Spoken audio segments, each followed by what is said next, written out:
Welcome, Africa, and this is another exciting edition of AU Talks, and AU Talks is brought to you by the Association of African Universities. We are coming to you from the University of Ibadan, where we will be sitting with the postgraduate college provost, and we will be looking at postgraduate education and research in Africa. Don't forget that you can join the conversation via our social media platforms, Association of African Universities on Facebook and AAU_TV on Twitter. You can also log on to tv.aau and you will also catch most of our videos live and also our post-production as well. I'll go for a short break, and when I return, I will let you know who my guest is fully and the conversation continues. Stay tuned. Don't go anywhere.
Welcome back from the break. If you just tuned in, we are still watching AU Television, and this is a special edition of AU Talks brought to you by the Association of African Universities, and we are coming your way from the University of Ibadan. We are sitting with Professor Jonathan Babalola, and he is the provost of the Postgraduate College of the University of Ibadan. You are welcome, Prof. Yeah, thank you. Nice meeting you again. Yes, it's my pleasure, and I'm so much excited to interview you once again. Yeah, thank you. And also congratulate you on the good work that you are doing to promote postgraduate education in Ibadan. We were here about 5 months ago talking about PEDAL and what PASGA is doing to support African higher education. But this time around, we are here talking about research, which falls under another umbrella of PEDAL, that is a PDT program, and that is the advanced method, advanced training for multi-method and policy-oriented research. You being the provost for postgraduate education, I was part of the lessons that started right from day one. What is the state of postgraduate research in our universities, especially in the University of Ibadan? Well, essentially, when a lecturer is employed, he's employed to teach, to do research, and community service. But the way things are, it's been difficult for most lecturers to do personal research. So when you hear of research these days, you're talking more of the researches being conducted by postgraduate students, because without it, they won't have their degrees. Exactly. So when you talk about research, essentially, majorly, you'll be talking about researches being conducted by postgraduate students. Things were not so good before, but with time, we've been improving, and I think the state in which we are now is much better than where we probably were in the last 6-7 years. But before then, things were much better. Suddenly things nosedived, but now I think we are picking up. If you've read newspapers and probably rankings, you've seen that quite a number of universities are trying to come back in terms of research, because I believe that is one great thing that can make a nation to develop. Great. So, Prof, in terms of quality of research done by our postgraduate students, from the master's level to the PhD level, how do we improve the quality of the research output? Because most of the time we find them on the shelf, and you could see the disengagement with the output, and that which can easily respond to policy. Well, I want to say that in most cases there are reasons why researches are conducted. And there's one of our big ancestors who once told me there are 3 types of researchers, and the 3 of them are important. The first set of researchers he mentioned are people who are always looking for new things. Once they get to a place, they discover a new thing, they blow it up, they will leave the place, go for another place, and then looking for another new things. Those ones are like butterfly researchers. Okay. There are others described as bee researchers. So a place somebody has discovered, they will stay on that same spot, and for years they are unfailing trying to unravel what is the situation and things like that. That's the second type of researchers. And the third ones are the ones that have sweet mouths. They have ideas. They may not be able to do it, but when they write and things like that, they get a lot of grants. But execution is normally a problem. So that's another type of researcher. So you have the three types of researchers. Now, when we want to look at the state of research, I told you earlier that there are reasons why people conduct research. Yeah. Now, if I'm conducting research just for promotion reasons, the major thing will be getting something quality and having numbers. And that is not going to help. And that is what happens in most developing countries. But you see, in developed countries, when you do research, the research is aimed at something. Exactly. You are not running after papers. You are running after development. No, here you are not going to be promoted if you have a certain number of papers. But there, you may be promoted with a single paper that is land-breaking. So, the impact of research depends on why you are doing the research and the encouragement you have from your people. I'm a scientist. Most of the researches I do with my students that have great impact are done outside Nigeria. Because the funding is not there in Nigeria, and of course you can't do research in vacuum. So these are some of the factors. So policies, government, facilities available, university environment, and the individual researchers, they are the main factors that affect researches.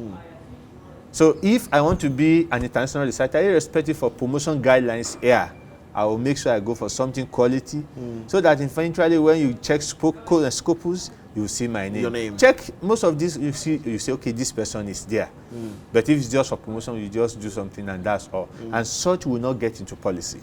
But if a researcher has made up his mind, okay, we are having this problem. What is the take on policy? How do we resolve this? And has gone ahead to go and do research on such. You see, the moment it comes out, it falls into the ready hand of policy makers who are willing to use it. And of course, such researches are not things you do without their knowledge. So they should be carried along from the beginning. So even before you finish, they are waiting for the outcome of your research. And that is when you should make it useful. Great. And one key thing or one key phenomenon that is a bit worrying in our universities also has to do with the fact that now postgraduate students are contracting a lot of consultants and people to do their research work for them. Is it because we are frustrating them too much? Is it because we are not teaching them so well to understand the research process? Is it because they are lazy? Is it because their resources are not there? Is it because, what is the issue? Okay. The PhD has so many factors. A friend of mine once defined PhD as prayer, hard work, and determination. Okay. The three must be there. Sure. The reality is that the type of students we get these days are not the type we used to be. But the type of lecturers we have these days are not the type we used to be. You see, you find it very difficult for a lecturer to wake up without getting to his lab in a day or to his office without doing something academic. When you see a professor who starts selling paint, not that he's producing paint, buying and selling, then you know something is wrong. The motivation and things like that, But if it's something from your consultancy, you are doing fine. So what I'm saying in effect is that the environment, the society has changed the type of researchers we have. Because if a lecturer is not satisfied with the amount he earns, and he has to feed his children and things like that, then you'll be forced to look for money elsewhere. Okay. I hope you get what I'm trying to say. Yes, I do. So now, there's so many factors. So I've said government, the amount, the money they earn, the type of people who come into research, because there are a number of people who are actually not PhD students type, in quotes.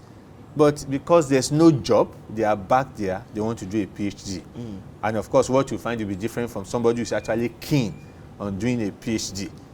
So these are some of the factors. You say in terms of frustrations, yes, some could be frustrated. We are all not the same as supervisors, but I don't expect it, because a supervisor is expected to mentor, not just supervise, he's expected to mentor his PhD students.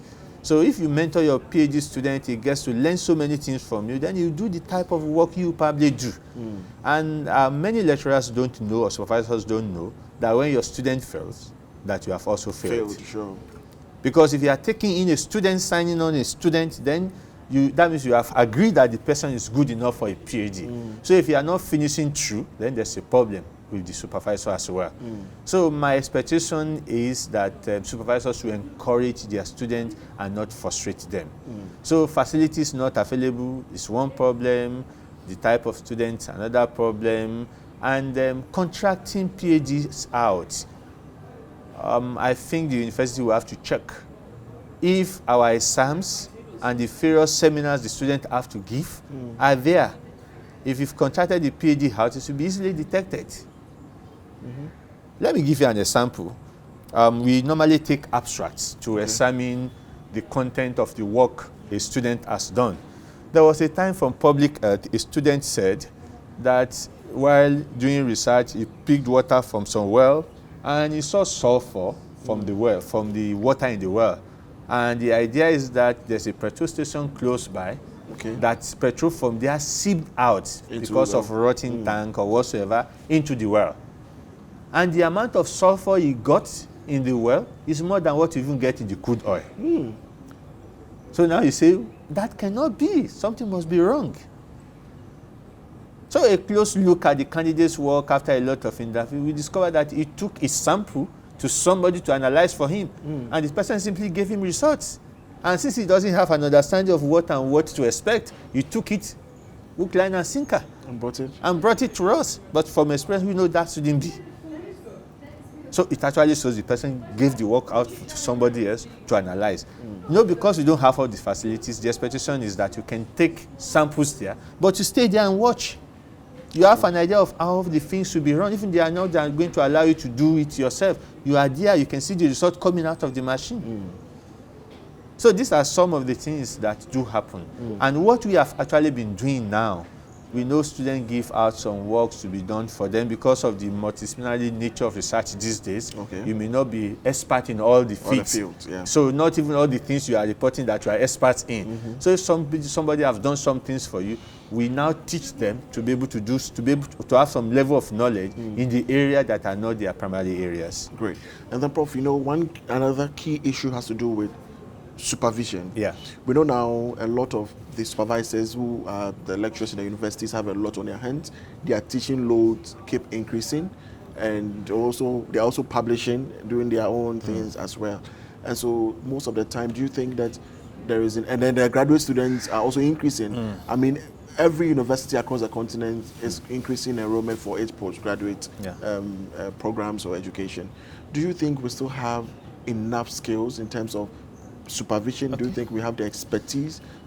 Yeah, I think so. Probably I start from the last question. Numbers are increasing, but supervision capabilities not increasing. Like in my university, we have it as a rule, for instance, you can supervise more than 6 MSc students and not more than 6 PhD students at the same time. So if you are not having more than that, that means you have enough time to deal with all the students. And you say they are teaching, they are doing research. They are not doing researches on their own. The researches they are conducted are the ones done by these people. The students. And as long as the supervisor also needs promotion, he will have to keep his eagle's eye on the researches. For instance, when I first took over as dean, I know normally I will be greatly affected. I get to school early in the morning. I teach from 7 to 9, virtually every day. Then I take time to see my students from 9 probably to 10 or 11 before meeting starts at the other end, and then go for administrative work. And when I finish by 4, when most people are closed, I go back to the lab and see what has happened. And the idea is that if you are supervising students, there should be time when you interact with them, even if it's not every day. At least once or twice a week, you take the papers and say, okay, what have you done? Why did you get this? And things like that. So by the time you ask a number of questions, the students will be straightened, and then you do good supervision. Great. So All right. I think no person who's keenly a researcher will just go without supervising. Okay. Because even when you are in administration, you still go back to your work when you leave the office. Great. All right. So we'll go for a short break, and when we return, we'll be looking at the relevance of the advanced method training to University of Ibadan, and why is University of Ibadan investing so much into this training for your students and academics as well. Thank you. Viewers, you are still watching AU Talks, and AU Talks is brought to you by the AU Television. My guest today is Professor Jonathan Babalola, and he is the provost of the College of the Postgraduate College of the University of Ibadan. I'll go for a short break. Please stay tuned if you can. Botswana Accountancy College is a business school that was set up over 2 decades ago to contribute towards the human capital development in Botswana and beyond. BAC has over 20 years diversified its product portfolio to offer accounting, business, leisure, management, and ICT-related programs at undergraduate and postgraduate levels, as well as consultancy short courses to augment professional skills.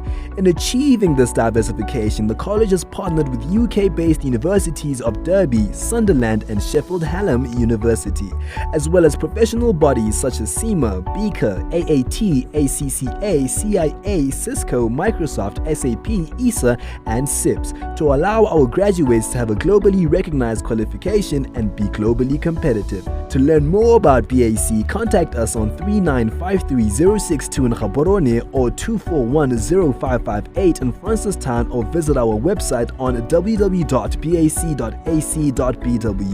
Also, you can visit our social media pages on Twitter, Facebook, and Instagram. BAC, celebrating over 20 years of creating business leaders. Welcome back from the break. My guest is Professor Jonathan Babalola, and he is the provost of the University of Ibadan, specifically the college, postgraduate college, and we are discussing the space of postgraduate education and research in the University of Ibadan and generally Africa as well. So, Prof, before we left, we had wanted to look at why University of Ibadan is strategically investing in training your PhD students and also training your academics, most especially the early term academics and mid-term academics in the advanced multi-method and policy-oriented research. Well, we have a foresight, and we know we should do things the right way. Okay. I know what most government will want is to invest in something and you have the fruit within months and days and years, where everybody says, oh, he has done this, he has done that. Personally, when I took over as the provost, I said, look, anything human capacity development, you must go for it. The result will not come probably when I happen to be the provost, but some people will reap it from it much later. You know, we've had to spend this much because we believe that if we invest in the lecturers and we train them, they will in turn come back and train their students. And so just going to the primary route, giving enough nutrients, so when they grow up, then we are going to have a lot of bumper harvest impacts. You know, they will have a lot of impact on people, on the students. So that is one primary thing that why we think we should, as much as possible, invest in training. Because if they don't know, then what are they going to teach? So if there are new developments, then they should be familiar with the new development. You know, knowledge is not static. Exactly. The way we see things before, suddenly you just discover that things are now different. When I was in school, what we know is that there are 3 states of matter. But now there are no longer 3. People talk about 4. I don't know whether the 5th is going to come. Absolutely. So we have to keep up. And that is why we think we should invest in training our lecturers. Great. So at the end of the day, what message do you have for the entire continent, especially your colleagues who are also running postgraduate programs, or who are deans or provosts of postgraduate schools in Africa? Well, I think the primary thing I would say, having qualitative postgraduate education is much, much more important than having so many programs, so many students. Because the impact will just be terrible at the end. when you have postgraduate students that are no better than undergraduate students. So that is my first,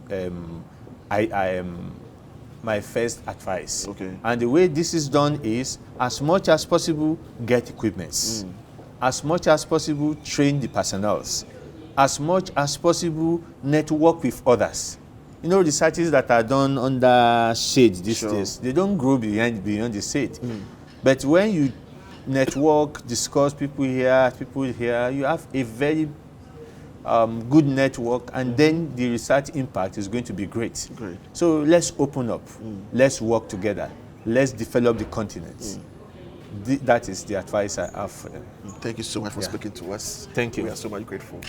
I'm very grateful. My guest has been Professor Jonathan Babalola, and he is the Provost College of the Postgraduate College at the University of Ibadan. Thanks so much for watching. My name is Chris Isam.